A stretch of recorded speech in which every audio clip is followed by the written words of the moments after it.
Bismillahirrahmanirrahim. Assalamualaikum warahmatullahi wabarakatuh.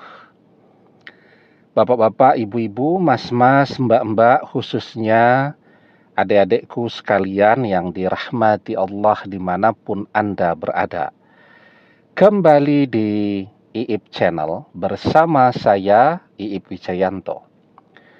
Kali ini kita akan membahas tema bukannya kembali, tapi tambah hari, mantan tambah mesra, tambah bahagia bersama orang ketiga. Jadi kita mungkin merasa kita sudah berusaha untuk mendapatkan mantan kembali, ya, tetapi bukannya kembali, mantan justru tambah mesra, tambah lengket-lengketnya dengan orang ketiga. Tiap hari kan kita ngintip media sosial mantan, apa yang kita lihat? Yaitu tadi, mantan tambah mesra, tambah romantis, tambah lengket bersama orang ketiga. Pertanyaannya, kenapa yang terjadi justru sebaliknya dari apa yang kita harapkan? Apalagi ini bukan perpisahan yang seminggu, 2 minggu, sudah berbulan-bulan.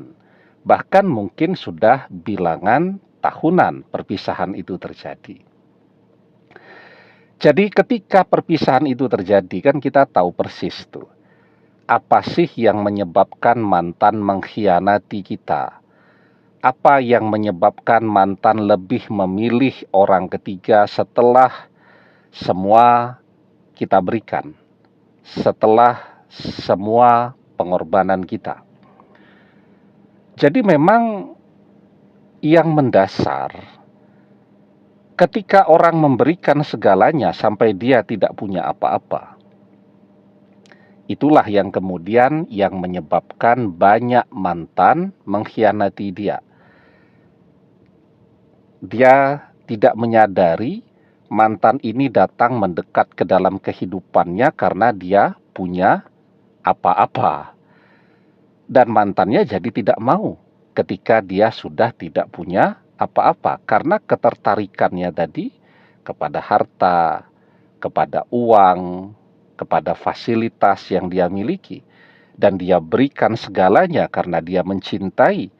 Begitu dia sudah tidak punya apa-apa, ya mantannya sudah tidak mau lagi pula dengan dia.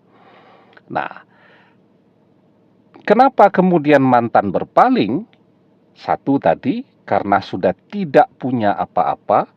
Yang kedua, dia menemukan orang ketiga yang memiliki semua hal yang selama ini dia inginkan.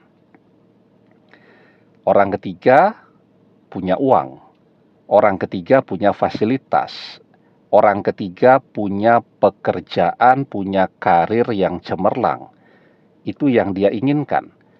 Dan tidak cuma dia yang menginginkan seperti itu. Kalau dia pengen lebih serius lagi pernikahan, orang tuanya juga menginginkan yang seperti itu. Zaman sekarang ya umumnya para orang tua menginginkan punya menantu yang mapan. Karena semakin tua kan orang berpikirnya semakin pragmatis ya, semakin realistis. Kalau orang masih muda-muda tuh, usia 25 tahunan, itu masih berpikirnya dengan cara yang sangat idealis ya. Bahwa kebahagiaan itu kalau punya pasangan yang cantik, ganteng, dia mencintainya dan seterusnya. Tapi kalau orang sudah usianya 50 tahun ke atas ya cara berpikirnya sudah pragmatis ya, karena dia punya pengalaman hidup bahwa kebahagiaan itu sesuatu yang mau tidak mau harus dibeli. Orang bahagia tuh punya rumah bagus kan. Bagaimana cara mendapatkannya? Ya harus beli. Orang bahagia kan kalau bisa liburan ke Eropa. Bagaimana cara mendapatkannya? Harus beli. Dan seterusnya. Nah, itu kan pengalaman hidup yang sudah mereka rasakan, maka sederhana saja bagi mereka. Anak mereka akan bahagia kalau menantunya bisa membelikan apapun yang anaknya inginkan. Nah, sekarang orang ketiga punya itu. Perpisahan tidak kemudian bisa kita manfaatkan dengan sebaik-baiknya ya. Untuk bisa memiliki apa yang pernah kita miliki, melampaui apa yang pernah kita miliki, dan juga melampaui apa yang dimiliki oleh orang ketiga. Banyak orang kemudian larut di dalam perpisahan itu, larut di dalam kekecewaan, sehingga dia tidak bisa memanfaatkan ya keleluasaan waktu dalam kesendiriannya itu untuk bisa mengembalikan dirinya seperti dulu lagi. Artinya kalau dulu dia pernah mapan, dia pernah mencapai level itu. Itu sekarang yang harus berusaha dia capai kembali. Kalau dulu dia bisa melakukannya, seharusnya sekarang dengan pengalaman hidup yang lebih banyak, tentu ilmunya juga jadi lebih banyak. Seharusnya dia bisa melampaui itu dan bisa memiliki semua yang pernah dia miliki dulu. Jadi ketika di dalam perpisahan itu, kita tidak kunjung bisa memiliki apa yang pernah kita punya dulu. Kita tidak kunjung bisa melampaui apa yang dimiliki oleh orang ketiga. Itu yang menyebabkan mantan tidak merespon sedikit pun usaha kita untuk kembali kepada dia. Itu yang menyebabkan mantan tidak tertarik untuk melirik sedikit pun kepada kita.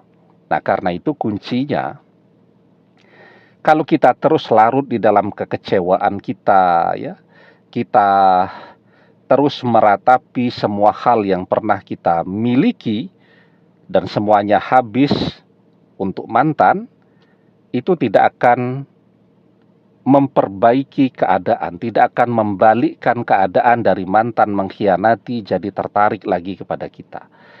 Kita sadar betul, kita tahu betul mantan ini seperti apa yang membuat dia tertarik kepada kita, apa yang kemudian membuat dia mengkhianati kita. Ketika kita punya apa-apa, mantan datang ke dalam kehidupan kita. Ketika kita tidak punya apa-apa, mantan pergi mengkhianati kita. Maka kuncinya kan sederhana sekali. Kita harus punya apapun yang mantan inginkan, yang sekarang ada pada diri orang ketiga. Kalau kita bisa melampaui itu, mantan akan mulai tertarik kembali kepada kita. Dan selalu saya sampaikan, kuncinya adalah kerja keras, ya. Kuncinya adalah melupakan apa yang pernah kita miliki dan sekarang sudah hilang. Kita harus berusaha bekerja keras untuk mengembalikan itu semua. Kalau dulu kita bisa mendapatkannya, maka dengan kerja keras, dengan ilmu dan pengalaman yang lebih banyak, insya Allah kita bisa mendapatkannya kembali, bahkan melebihi apa yang pernah kita miliki dulu. Wa alaysa lil insani illa masya'a. Dan bahwasanya seorang manusia tiada memperoleh selain apa yang telah diusahakannya. Kalau orang mau berusaha keras, mau bekerja keras, insya Allah semakin banyak pula rezeki yang bisa dia dapatkan. Mumpung masih muda, ini kesempatan bagi kita untuk bekerja sekeras-kerasnya mendapatkan rezeki sebanyak-banyaknya. Demikian, semoga bermanfaat. Wallahu a'lam bissawab, billahi taufik wal hidayah. Assalamualaikum warahmatullahi wabarakatuh.